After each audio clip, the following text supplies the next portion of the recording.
explaining competitive Pokemon is not quite as easy as I thought it was going to be. I had a subscriber ask me to put out a video on competitive Pokemon explained. So here's my best try at that, I guess.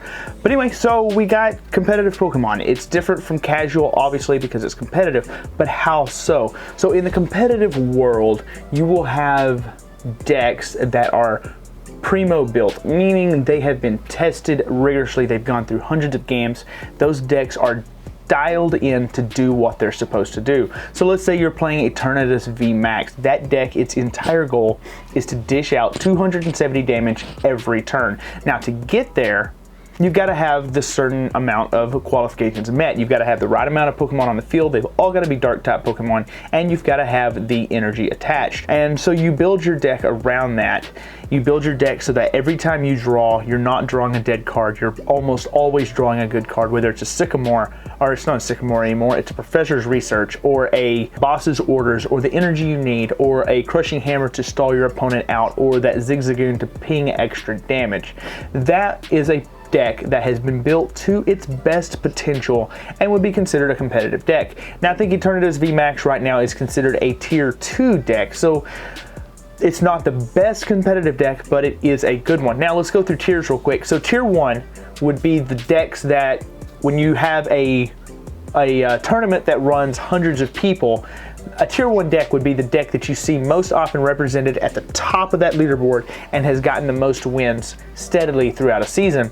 And a tier 2 deck would be, of course, right under that, and a tier 3 would be right under that. And then you have the rogue decks, and the rogue decks are ones that may even go on to win a championship, win a tournament, come in second place, third place, but they're not represented very much. And the reason they're not is usually they have a wonky engine. Typically they are a little bit harder to get started, or they have a very explosive start, but then they have a hard time finishing in the end game, or maybe they don't really get started until the end game and then they can wipe the board. See, tier 1 decks are usually the all-around well-rounded decks that start strong and finish strong. And that is what a competitive deck is made of. That is competitive decks and deck building in a nutshell. You want to build Zacian.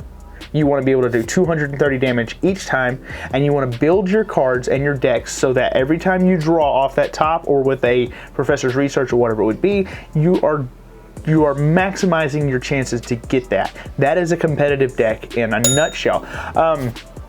So the competitive experience as a whole, like to explain competitiveness and how the competitive scene. So what I did is I would go down to my local game store and I would play in their tournaments every weekend or every other weekend, or however I could afford to do it or had the time to do it. You know, I'm working a full-time job and all that.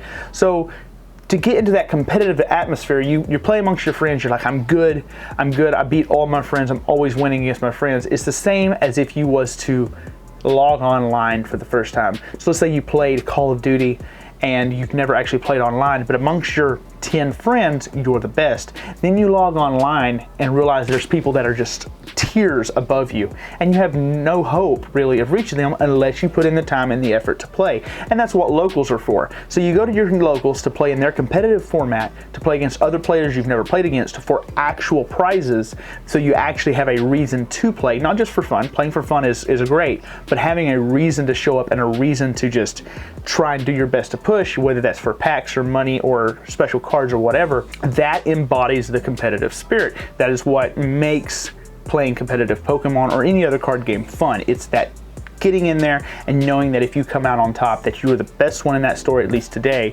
and you get the prize for the top place. So you go to those competitive tournaments, you go to the local store and you play in those locals, and you do your best to build your deck. You team up with other people to try and help them build their deck, and them help you build their deck. You do a lot of testing. You play and you play and you play and you play and you play, and you try to be the best at your store. And then you move from there to a regionals. And regionals is a completely different ball game, because it's bringing people from around the world sometimes into one setting to play all their different ideals and all their different decks and bring all that competitiveness, because they're all there to win as well. Yes, I go to have fun. Yes, I want to enjoy myself and to have the best day ever. But in the end, I am there to win those 15 booster boxes or whatever the prize may be. And everyone else is there to do the same thing. You know, when you sit down across from that other person, that they are there with the end goal is to beat you, to beat the next guy, to beat the next guy, to try to win. So that is competitive Pokemon in a nutshell. You are there to beat the other person. You want to do it legally. You don't want to cheat. You want to be courteous and nice to your opponent, but you also play by the rules. You make sure the opponent plays by the rules, and you are there to have fun.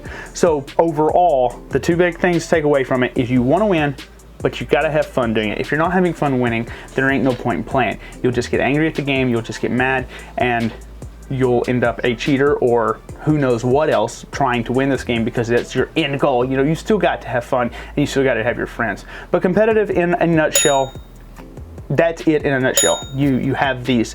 You have the desire to play, you want to be the best, and to do that you have to pit yourself against other players. As far as decks go, tier 1 decks, tier 2 decks, S tier decks, whatever you want to call them, it's all give or take for me. I usually play road decks because they are the most fun, and when you win with them, people are more impressed with you if you win with a road deck or a homebrew deck. You know, so as far as that goes, you just need to do your research on what, you know, if you want to play the top tier meta deck, you need to get online. There's a few sites you can go to. TCG Player for buying cards, Limitless TCG for finding tournaments, like Limitless TCG.com/plays or Limitless Plays or something like that is there. I'll have a link in the description, is where you can go to actually find online tournaments. Limitless TCG, they have a list of their tournaments, of the tournaments that's been played. They'll have the top Pokemon, the Pokemon that won, the cards that won, the player that played it. Lots of times they'll have the entire deck list, not always, but lots of times. So that's some good resources for finding what a competitive market competitive market looks like today as far as the top decks and what's winning and what's doing best. There's not a lot to it. Most of it, just get out there to your local game store and practice, and learn the meta and research the cards and stuff like that and find out what's going on. As long as you play and you try your best, you'll get there.